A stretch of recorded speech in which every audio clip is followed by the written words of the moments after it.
Welcome to Beyond Survival, a podcast for teacher leaders and school leaders that provides you with tips and tools to navigate change. I'm Anna Surratt, Coordinator of Professional Learning in the Office of Professional Growth and Innovation. And I'm Shelley Labiosa, Professional Learning Specialist at PGI. In episode 1, we introduced the metaphor of permanent whitewater, and we introduced a strategy of cognitive reappraisal to help normalize the change in which we found ourselves. In this two-part episode, we will extend that metaphor by talking about reading the waters, a valuable and necessary skill in rafting and in leadership. I learned a few things about reading the waters the first time I went whitewater rafting. It was very nerve-wracking to hit the first rapids, but instead of charging right into that churning water, our guide had us paddle toward the shore to a calm spot where we sat for a few minutes and just watched the water move. He explained that by taking a few minutes to look at the waters, the currents, how it moved around different features, that we would start to notice patterns. And those patterns were reliable and stable.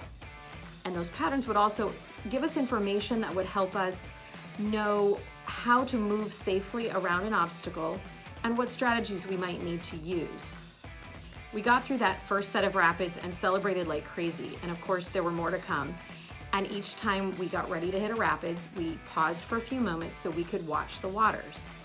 There are 4 common features of whitewater that are much like the challenges we face as leaders. In 2 episodes, we're going to be breaking down those 4 features and analyzing them for the implications that they serve for us as leaders. The 4 features are rocks, eddies, eddy lines, and the downward V.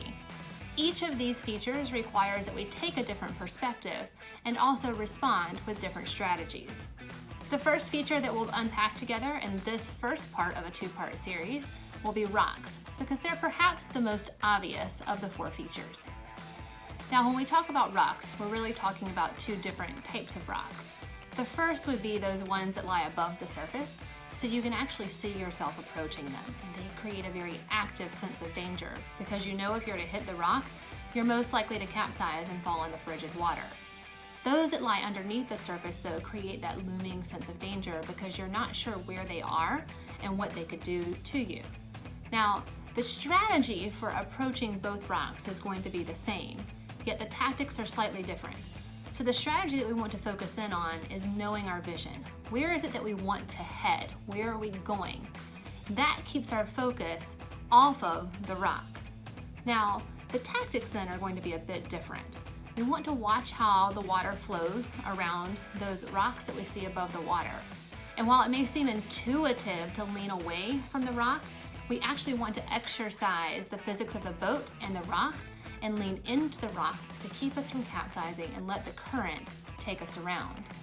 Now, for those rocks that lie beneath the water, the ones creating that looming sense of danger, those can be tricky because we want to focus our attention on those, yet it's harder to know where they are. We can watch for patterns where the water might be disrupted, but focusing our attention on something that we can often easily paddle right over would be simply just a waste of time. So again, we paddle right over those, but we're looking ahead to where we want to go, our vision. Getting past those rocks or challenges is just one way that reading the waters is important as a leader who is trying to navigate permanent whitewater. In the second part of this episode, we'll share with you 3 more strategies related to 3 more challenges that you might face as a leader. Until then, ask yourself, what rocks are distracting you from where you're headed? Where do you need to lean into the discomfort and let the current carry you? And where do you need to paddle forward, ignoring what's not really the issue?